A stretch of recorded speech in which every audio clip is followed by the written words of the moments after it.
ginagawa natin yung protesta? Naggagawa sa kasalukuyan ng kilos protesta ang mga kawani ng NHA dahil sa nararanasan namin panggigipit, no? Na patakaran mula sa Administrasyong Aquino.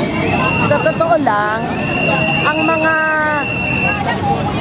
benepisyo na tinanggal sa amin itong buwan ng Nobyembre ay ipinagwagi namin through the collective negotiation agreement.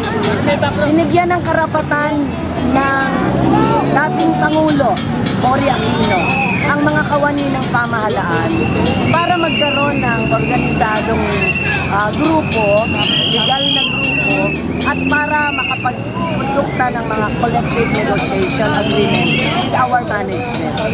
Lahat nung napagtagumpayan namin mula pa noong 1995, no, sa aming collective negotiations agreement, kinukuha disallowance.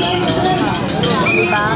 Ang tingin ng pamahalaan ni Noynoy, nabubuhay ng marangya ang mga kawani ng pamahalaan.